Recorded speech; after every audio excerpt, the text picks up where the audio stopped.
We've gone over the first 3 chapters. We are now on chapter 4 of this book. Unfortunately, we don't have so many of these new books. This is a really very special new edition that I'm really happy to use in this course. Why I say that is because it's not yet in general print. The copy that we have here on the back, it says Subong Zen Monastery. It was printed in Hong Kong at the Subong Zen Monastery, and it's a complimentary copy for free distribution. However, I only have a limited number of copies here so far in Korea. Later, this book should be printed by the well-known Buddhist publication company. I'm almost sure it will be Shambhala, but I don't want to say yet. And they will print this, and then we should have more copies. But right now, we only have about 20 copies to use inside the library. So please be patient. Eventually, you can all get your own copy of this book.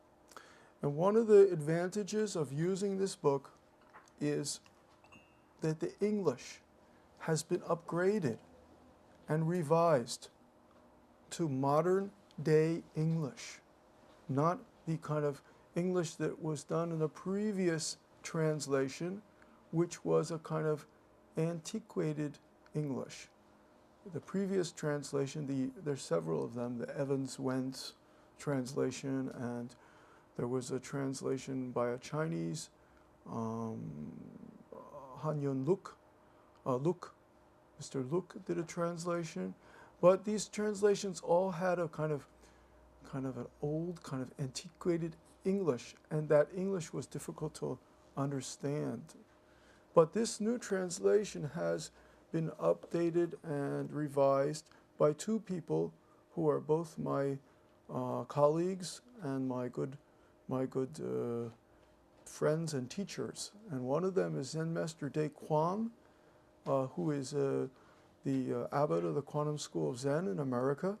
He worked on the English translation of the English editing of this book. And the other is Zen Master Dae Kwan, who is the abbess of the Subong Zen Monastery, a nuns' Zen center in Hong Kong, a big Zen center in Hong Kong. This international Zen center in Hong Kong was founded by the Zen Master Seung San, the Korean Zen Master Seung San Kunsanim, and also by his disciples.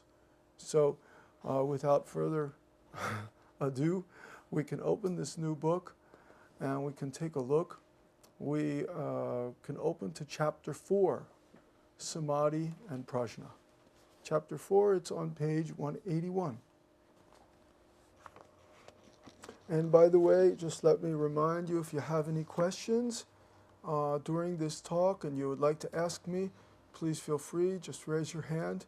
You can ask in English, you can ask in Korean, you can ask in some other language. I may not understand it, but you're free to ask.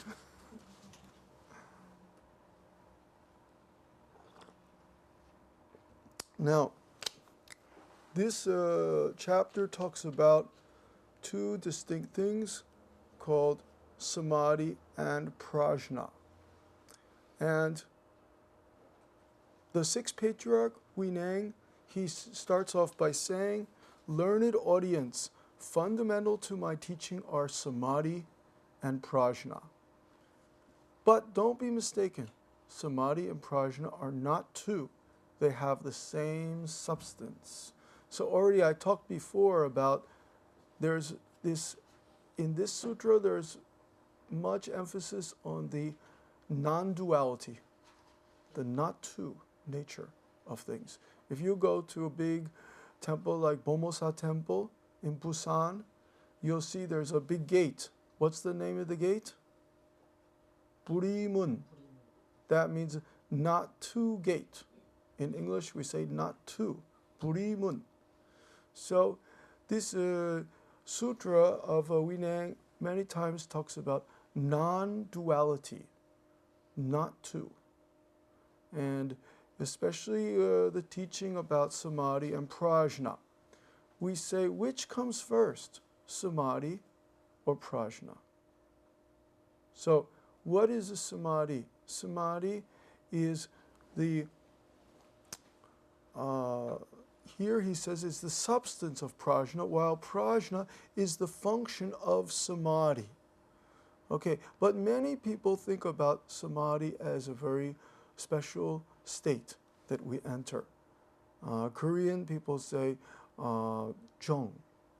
Samadhi is a jong. And Prajna is a he. So jong he. And actually, we cannot say which comes first. Many people think you cannot have wisdom without Samadhi. So some people, for example, say first you must get the strong Samadhi, and then you can have the wisdom. But Sixth Patriarch very clearly says here that the very moment we attain Prajna, there is Samadhi, and vice versa. If you understand this a principle, you understand equality of Samadhi and Prajna. Students should not think that there is a distinction between Samadhi gives birth to Prajna, Prajna gives birth to Samadhi. To hold such view would imply that there are two characteristics in the Dharma. Now, many people, when you ask them what is Samadhi, they think about Samadhi as somebody sitting in meditation with their eyes closed. And even somebody shouts at them, ah! Even somebody hits them with a stick. They don't move. They say that's a Samadhi. They're very strong. Even this person sitting in meditation, I hit them. Boom! I said to them, hey, you! I'm going to kill you. Then if they're really strong Samadhi, not moving. We think this is how we talk about Samadhi. But the Sixth Patriarch way of describing Samadhi is a little different. He said, if you have Samadhi, then you also have wisdom. If you have wisdom, you also have Samadhi. So he says these two are equal. This actually was revolutionary teaching, because most people think first you have to get a very strong Samadhi where you're not moving, you're like a kind of a statue or a tree or a rock. And then you can become wise, you can get enlightenment. And so many people tend to think of these as like a step. First you sit down, you stretch your legs, you concentrate your mind, you go into Samadhi. Once you go into Samadhi, you clean and purify your mind becomes pure, and then you get enlightened, and then you get wisdom. Most people think of it like in steps, step by step by step by step. But very interesting is the Sixth Patriarch doesn't say that's the way it works. He says Samadhi and wisdom, Prajna, are equal. So if you say that you only have one but don't have the other, that's mistaken. That's a wrong view of things. It's like this. I give you a simpler example. In Zen, we have a very basic koan. We say, which came first, the chicken or the egg? Now, somebody might say, you can't have an egg without a chicken. Then somebody else says, you can't have a chicken without an egg. Which comes first? Anybody have an answer? Nobody knows, right? Which came first, the chicken or the egg? So it's like this kind of question that we cannot answer so easily. We cannot answer it with our usual logic, our usual way of thinking. We have to use some special way of thinking. We have to expand our consciousness to understand that. Because if somebody is maybe somebody's very logical and they say, well, of course the egg came first because the chicken was a baby chick inside the egg. And it had to first come out of the egg before it became a chicken. But then somebody else can say, but if there's no chicken, no egg can be hatched. No egg can come out. The chicken has to lay the egg. And on and on and on. You can argue for a long time about this. But very difficult to get a final answer. Which comes first, chicken or the egg? So from the point of view of an ordinary lay person, the enlightenment of people is something very far away. Wisdom is something very far away. So we have to clean, and we have to purify our consciences. We have to go into a deep samadhi. This is the usual way of thinking. But this is a very limited way of thinking. This is actually very limited because we, as the sixth patriarch says, we have Prajna within us. We have the seeds of wisdom inside us. But we don't know that. We're not in touch with that. So if we look here, it says, if good words come from those whose hearts are impure, then Samadhi and Prajna are just empty speech. So if my heart, when they say heart, my mind is not pure, my mind has many other things on it, then Samadhi and Prajna are just empty words. On the other hand, if we are good in mind as well in words, and our outward appearance and our inner feelings harmonize with each other, then it is a case of equilibrium of Samadhi and Prajna. So Samadhi and Prajna are in balance. This is an important point. We see this many times in the practical application. We see that if somebody is too much developed their Samadhi but has not developed their wisdom, that they have a problem. If they too much develop their wisdom and don't have Samadhi, also can have a problem. So what does that mean? Samadhi and Prajna have to be developed together. So there's a Korean way of saying that, 정해상수. That means 정해상수. Samadhi and Prajna, Jung is the Samadhi, He is the Prajna, the two have to rise together. The two go up together. This is important. So, why we say that? Let's say somebody only reads many books and they don't practice meditation. They think they understand, but when it actually comes to application, it's difficult to do. It's difficult to apply what they learn to their everyday life. It's still up here. It's still in the head or in the book. So this means to practically apply that, we have to do some meditation. Meditation is what leads to Samadhi. Jung is a meditation or Samadhi, can be used either way. So if we only read and understand Buddhism, it's not complete. It means we have developed our cognition. Do you understand that word, cognition? Cognition, maybe Korean word is ji식, knowledge or cognition. But if we rely on that, it cannot help us so much.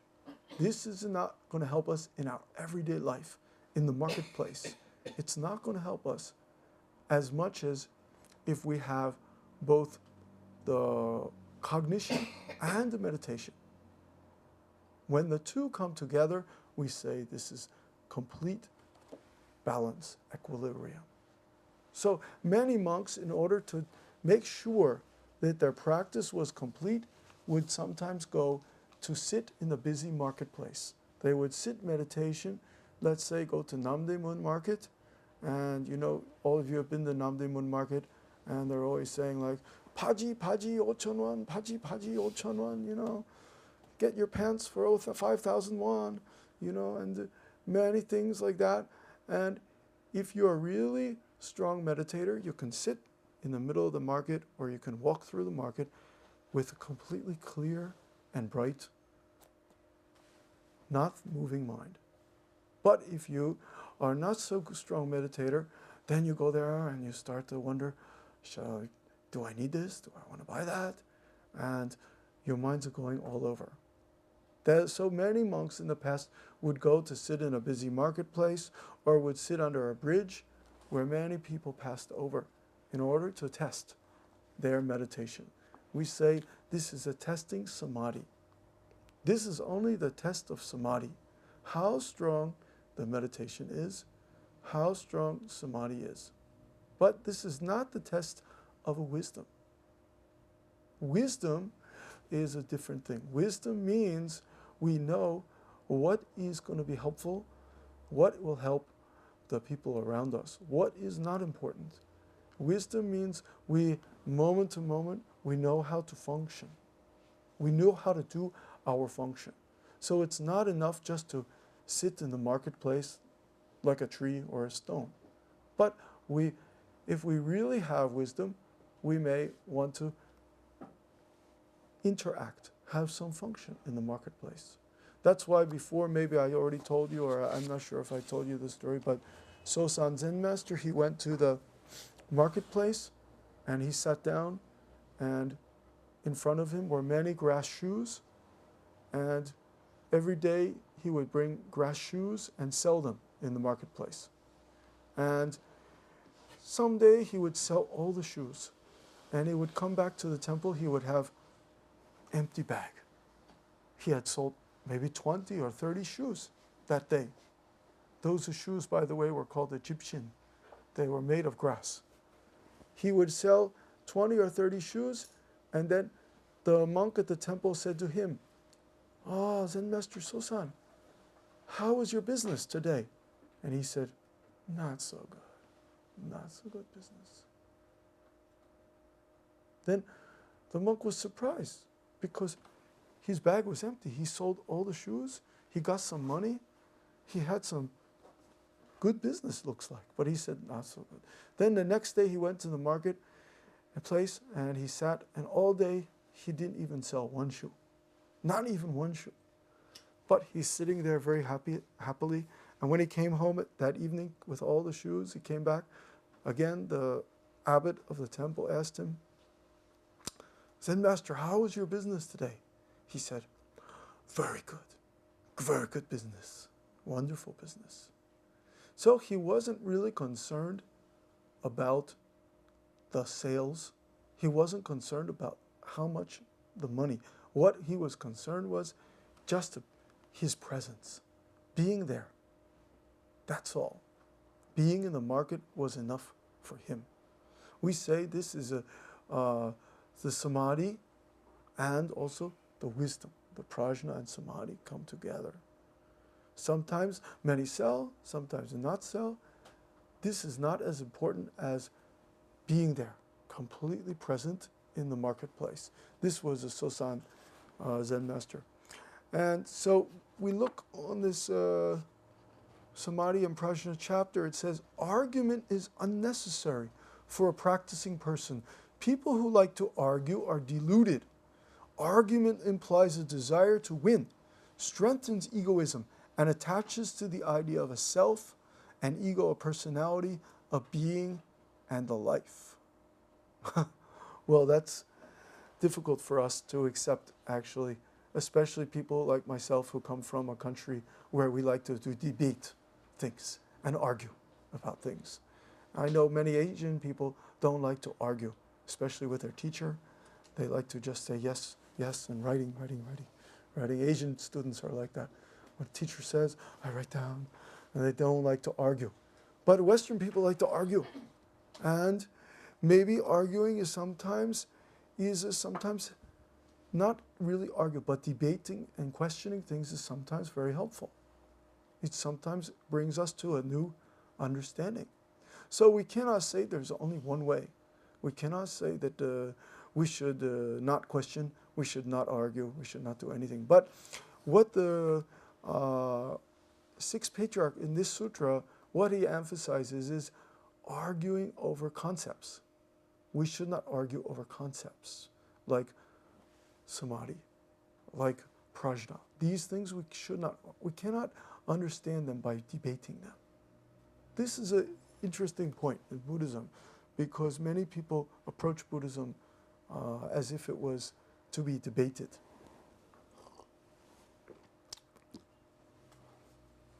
But our teachers, especially the masters of old, they said that we should not argue because it implies that we want to win something. We want to gain and strengthen our ego. And it attaches to the idea of a self, an ego, a personality, a being, and a life. Well, let's look at this more closely. How are Samadhi and Prajna the same? So, they are similar to a lamp and its light. If you use a lamp, then there is a light, but without it is dark. The lamp is the substance of the light, and the light is the function of the lamp. In nature, they are two things, but in substance, they are one and the same. It is the same with Samadhi and Prajna. When you turn off the light, you cannot see the lamp. You cannot see anything in the room. So the issue of the lamp and the light being separate disappears. They are connected completely. So Prajna is something that we cannot separate from Samadhi. We cannot say we can have a wisdom without some clear concentration. Without some clear meditation, we cannot say that we can have wisdom. Many people think wisdom is just something you get when you're old. When you get older, you get wise. Is that true? But we see many times, we see people who are very old who are not so wise. We see them very attached to their material things. Maybe sometimes we have this experience. We see somebody who is getting quite old, and they're looking around at all the things that they own, and they're saying, when I die, who will get my house? Who will get my car? Who will get my rings? One woman that I heard about, she was dying in the nursing home, and even she knew she was dying, she sat, and as she was dying, rather than meditating on the meaning of her life or where she would go, after she died, she only sat there looking at her rings. Should I give the ring to this child or this grandchild? What should I do with my jewelry?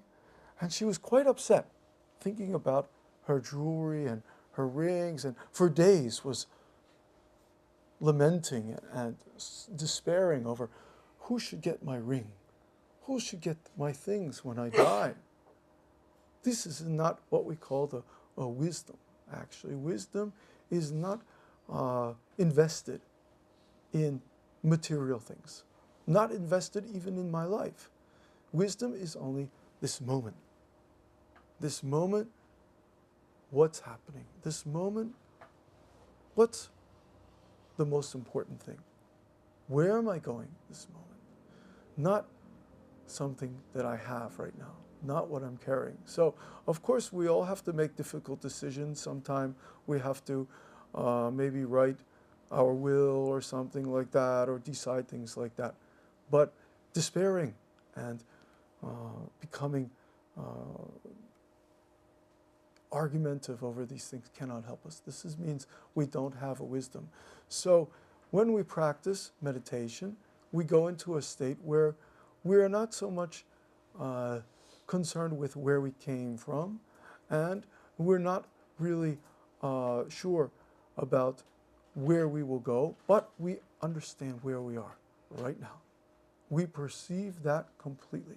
And by perceiving that completely, we can more understand what our true nature is, who we truly are. And so we say that the wisdom and the meditation, or samadhi, are not separate. These are the same thing. So if we really want to have a true wisdom, we should practice meditation. We should have some experience of Samadhi. This opens the way for us to have some wisdom.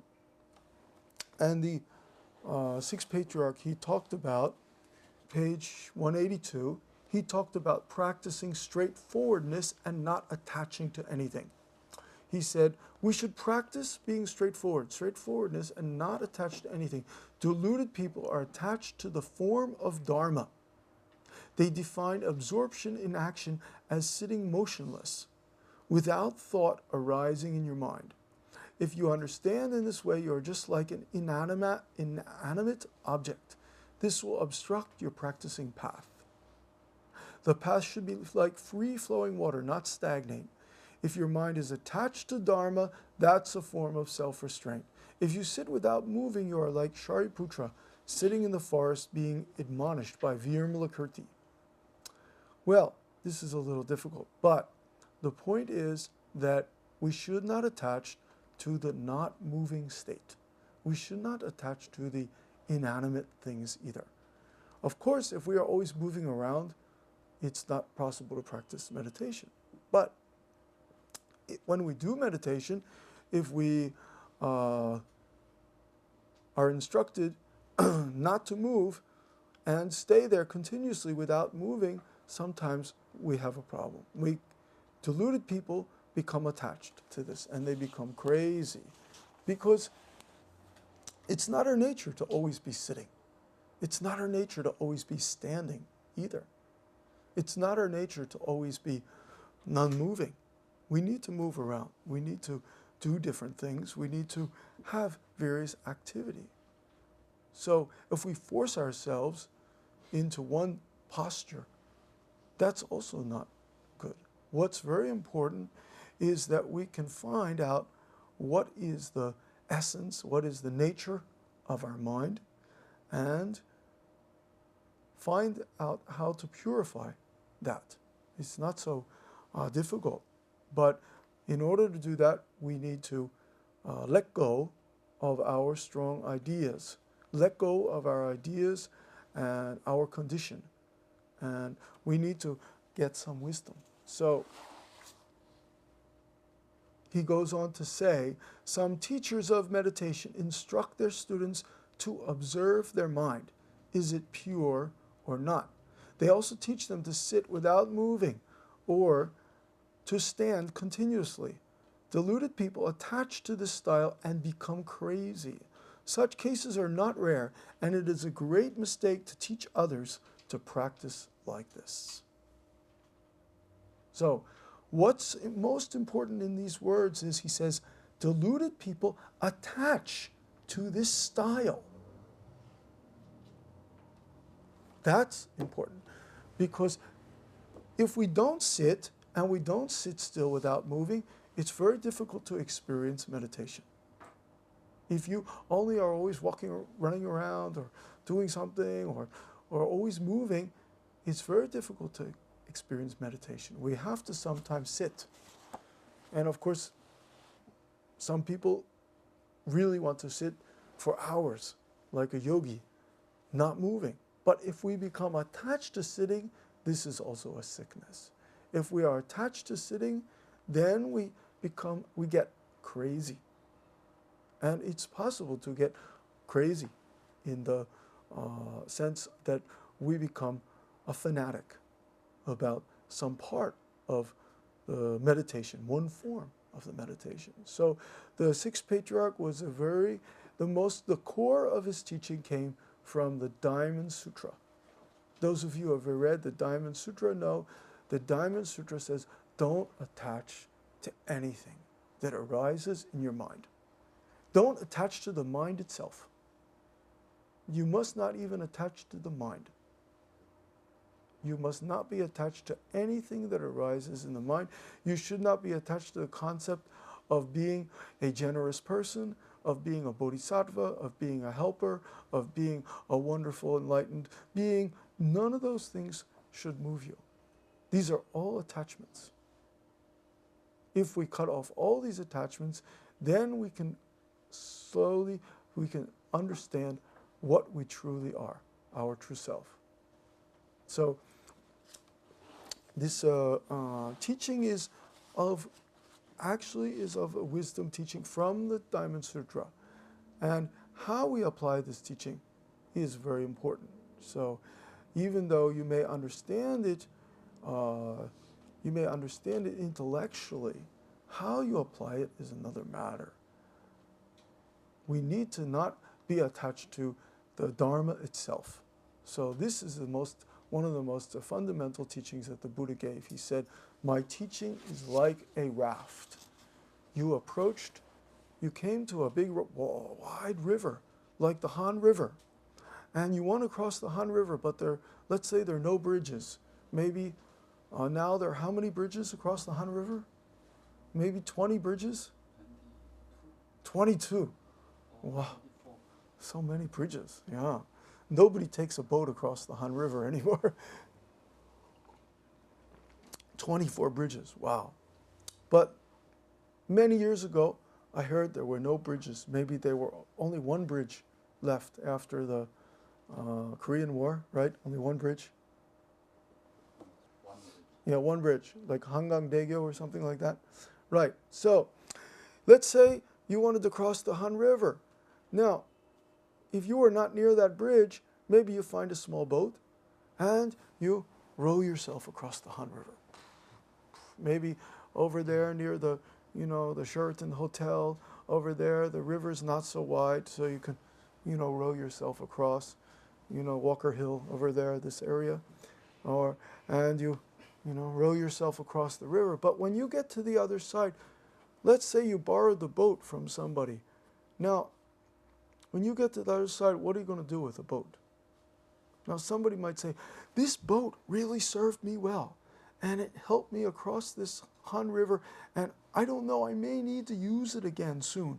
So somebody takes this boat, they put it above their head, it's very heavy, they carry it around with them.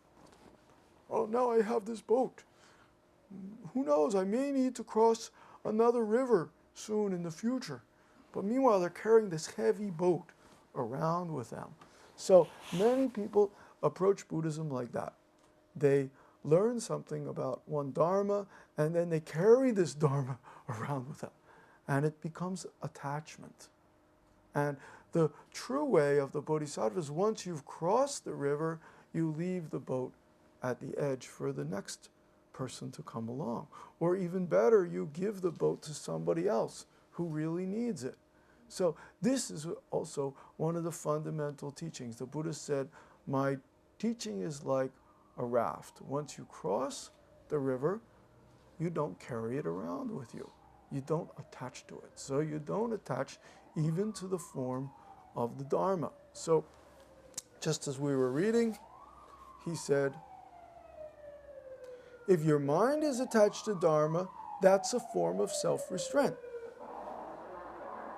Of course, it's better that your mind is attached to Dharma than your mind is attached to, let's say, comic books, or let's say your mind is attached to, whatever, TV. Or it's better that you're attached to Dharma than attached to TV. But better than all these things is no attachment. So no attachment can lead us to the greatest kind of wisdom, the greatest kind of experience. But we have to be willing to try that. Most of us don't want to try. Most of us, we have our strong attachment. We're carrying around our boat, our kind of little boat that we carry.